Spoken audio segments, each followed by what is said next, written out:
Okay, I'm here. Hey, okay, breaking news on GameStop. Look, I'm Uncle Bruce, and this channel is called Stock Markets with Bruce, and I try the best way I can to explain what the hell is happening in the stock market in plain English. And I also help viewers of mine make a ton of money on the stock market by writing options.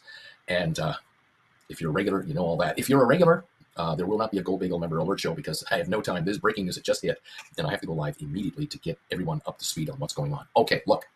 The stock is down right now, about $5 a share, $5.60 a share. It doesn't matter. This is a blip. This isn't going to last very long. The street does not understand what is going on. They think they know what's happening, but I think they might be on the wrong side of this idea here. The company has made 3 separate press releases in succession and 3 separate filings, bang, bang, bang, with the SEC.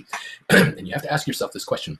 Why is GameStop interested in doing what they just did this morning by filing SEC filings, where they're expected to lose money in the first quarter by like $20 million, although their sales and expenses have dropped by $50 million estimate in the first quarter already, which, again, the street ignores.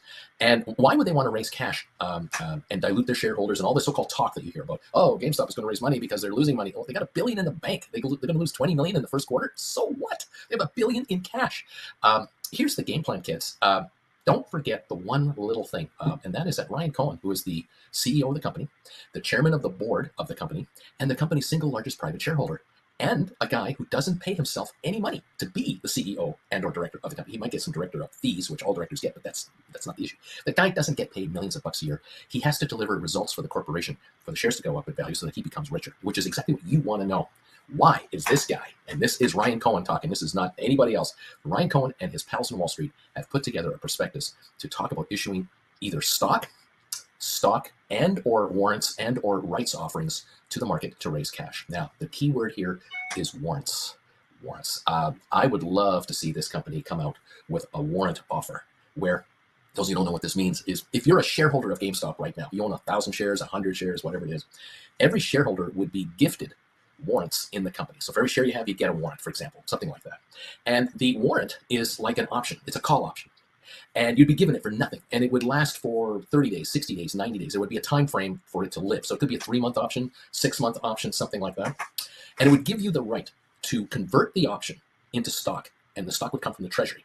In other words, you could buy stock from GameStop using a warrant to put more money in their pocket and give you more shares. Now, think about this. It might be that for every 4 warrants you have, you can buy another share. So there are 300 million shares out there, and they could issue 75 million shares, 1 for 4, 25% dilution. And if they were to talk about a price of, say, I'll just say $30. I might be a little high here, doesn't matter. But if it's a $30 price, the shareholders of the company have the right to give GameStop $30 a share for 75 million shares in total. And that includes Mr. Ryan Cohen and his stock. But it also means that if you are short the stock, if you've shorted it, and there are 65 million registered shorters that we know of, and 1.5 billion rumored shorters that we are aware of, you are now short a warrant. You have to acquire a warrant, or you have to acquire shares in the company in order for you to get warrants, or not to be shorted warrants. In other words, if you're short 1 million shares of GameStop, you're now going to be short 1 million warrants, and you need to buy 1 million warrants to get out from underneath your short position, and you only have so many days to do so. And if you don't, you are now short an additional whack of paper. This is huge. This could be the single largest corporate short squeeze ever created by a company. In other words, just kind of let me go through it with you a little further. The stock's trading at 21 right now, all right? And we find out today or tomorrow that every shareholder is going to get warrants in the company. And or it could be rights. There's something known as rights, which are warrants that are really short-term in time. They might be like 30 days. Warrants might be good for 90 days. Warrants can be good for a year. But I'm thinking 30, 60, 90 days is this whole package. If all of you were to be given warrants for a 4-for-1 deal at $30 a share or 25 a share, whatever they pick as a price, and it's a 4-for-1 deal, so they're only going to issue 75 million shares. Out of the 300 million, there'll be 375 million now, 380 million now.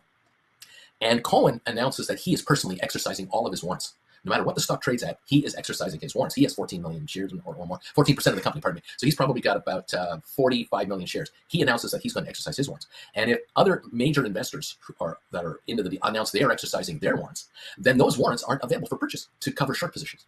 And if there's 65 million shorted warrants out there from the official short position, these folks either gotta buy the stock to get a warrant before the warrants are issued, or they have to buy warrants on the open market. Now that's where you come in. You guys, you have 1,000 shares of GameStop. You now have 1,000 warrants. If the shares are under the price of the exercise, it's like a contract that's out of the money, a call option, it won't have much value. And its value will shrink as each day goes by because it has a lifespan until it expires. However, if there's a demand for 65 million warrants from the shorters that officially are short this stuff, There's an underpinning of demand for the warrants. The shares themselves will go up in value. Why? Because they're going to be exercised at the price of the warrant, at the exercise price. If they pick $30, the stock could go to $30 a share, could go to $35 a share. If it goes to 34, just to pick a number that again is divisible here, stock trades at $34 a share, and it takes 4 warrants to buy a stock at 30. Your warrants are worth $1 each because it takes 4 warrants to be able to buy a stock at 30, which is trading at 34. Your warrants are worth $1 each plus the demand on top of that for the short squeeze and how many are required. If your warrants are trading at $1.50 to $2, you've just been given a $2 gift from the company, and you can sell those warrants. You don't have to exercise the warrants. These are tradable on the exchange. So now what we have is a short position on the warrants and a short position on the stock. And if the major shareholders of the company are saying we're going to exercise our warrants without even any reservations, the company's going to get $30 a share for 75 million shares. Again, theoretically, that's $2.25 billion in additional cash on top of the billion they got. That puts them at $3.2 billion in cash. And 370 million shares outstanding with $3.2 billion in cash in the bank puts the company's net worth on a per share basis at, about $9 a share in cash, plus the business itself. That is what could be happening here right on this stock. We might be sitting on one of the largest corporate created short squeezes ever done. Now, I got to throw this at you.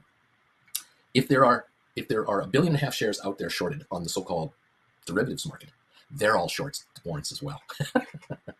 Now they have to cover their warrant. Where are you going to get 1.5 billion warrants from when there's only 300 million warrants created in the first place? Now we have a double short situation and a limited time frame in which to cover the shorts position.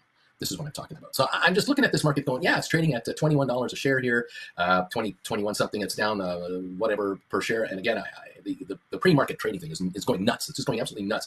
And the first reaction from professional, promoters and professional shills and all kinds of nonsense is this is bad news. Oh God, they're diluting the company. Oh no, they're going to sell more shares. Oh no. No, I think this is a move by Ryan Cohen, who is not being paid any money and who's only a shareholder, to turn around and say, screw you, son of a bitches.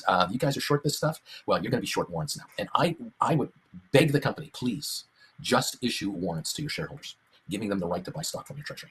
This will create a humongous short squeeze among the warrants and, of course, on the stock. It means I can see if the company comes up and says on next week, Wednesday, okay, all shareholders of a record on close of Wednesday will receive warrants on Friday, next Friday, of the company, which entitles them for 90 days to exercise 4 warrants, 5 warrants, 3 warrants, however they want to do it. They want to raise sell 100 million shares into the market. It's 3 to 1. For every 3 warrants, you can buy a share of the company at a set price per share. And that could be $25 a share, 28, 30, 32, 35, 40, 50. They put whatever price they want on it. And this makes me sit back and go, holy crap. What if this thing is done at $40 a share? And they're talking about issuing 100 million shares at $40 a share. And half of all the shareholders have already committed to doing it. This just blows the stock out of the water because it'll trade at a premium to that. And if the shares trade at a premium to 40, of course everyone's going to exercise their warrants. They're all in the money. It's like a call option that's in the money. Of course they're going to get exercised. You know that if you write a call option and the stock goes well above and beyond the call option price, you're going to get exercised. So of course the $40 issue isn't an issue. I'm throwing this out there as this could happen here. And I would recommend they go this way because the worst case scenario is that you try to issue 50 million or 100 million shares into an open market and you don't know what the price is going to be and the stock gets hammered down by the shorters because they're thinking, there's 50 million shares coming out of the treasury or 100 million out of the treasury way down here and that'll crush the market back to $10 a share. I'm thinking to myself, why would Ryan Cohen do that?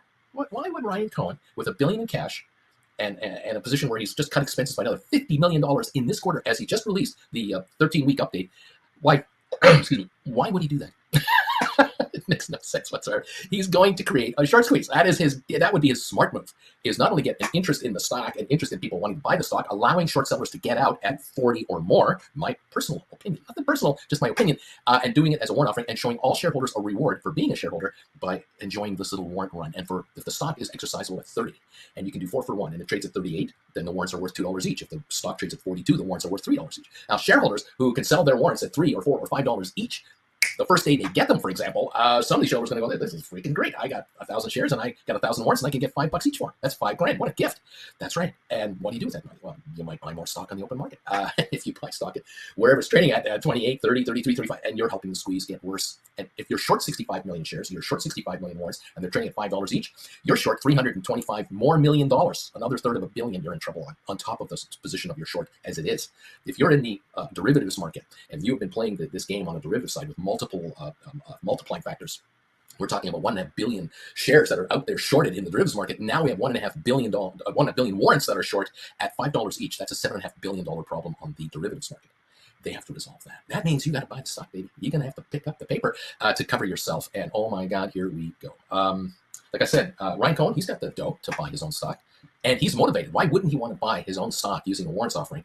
Because he puts the cash into his own corporation, which he's the chairman of and CEO of, which he'll be managing. His shares, the ones he has, are worth way more money at 30 or 40 or 50 bucks a share on a squeeze or higher.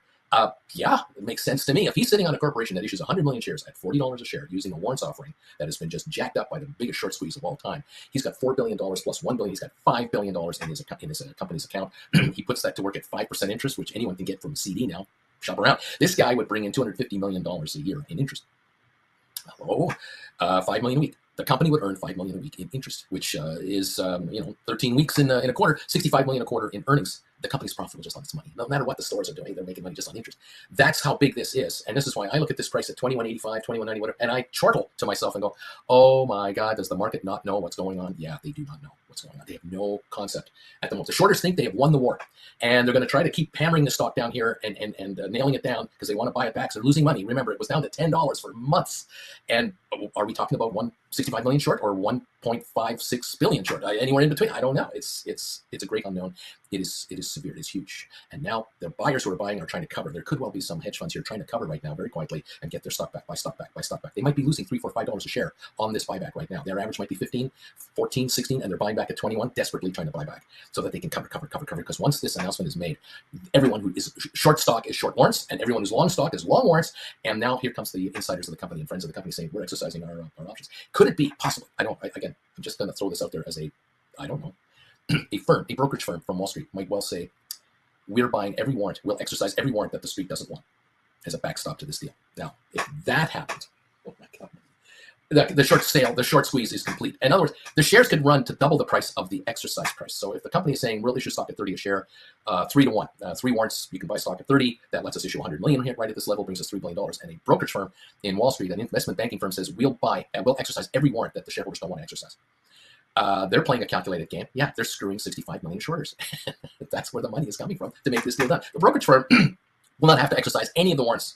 The street will exercise all the warrants to cover themselves. That will actually be the issue. Now, in the derivatives market, I have no idea how that's going to play out because that is the Wild West going in and going out and everything in between. But there could be a rush of outsiders coming in here to pick up the stock once they realize the position they're about to be put in by the corporation. This is where this could get really insane. And I say kudos to Ryan Cohen if you're thinking along these lines. This is a no-brainer, a way to raise billions of dollars for nothing by screwing these short sellers who are trying to screw you. I mean, look, it's nothing personal. It's just business, okay? Shorters are saying this company is going to zero. They're a loser.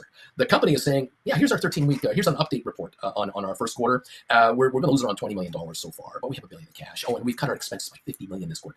This is what the street doesn't also fully appreciate, is that they are actually cutting their costs more than what they're losing in sales. Why are their sales down? They're closing stores. They're closing the losing stores that they have versus last year. This comparison that you're seeing on this press release this morning, if you're reading it, the press release is comparing the first quarter of this year to the first quarter of last year. Last year they lost, was it 100 million in the first quarter? This year they might lose 30 to 40 million. So their losses are shrinking as their expenses are shrinking as they're closing underperforming stores. They're actually improving financially. And this is where the street is lost in the fog. They don't get it. They're thinking, oh, well, yeah, this company is definitely going out of business. Well, if it's going out of business, why are they trying to raise money? Why would they even bother doing a prospectus? They're trying to survive. They don't need to survive. They got $1 billion in cash. There's no issue here. In any event, the stock right now, as I see it on the level 2 system, is 2160 to 2164.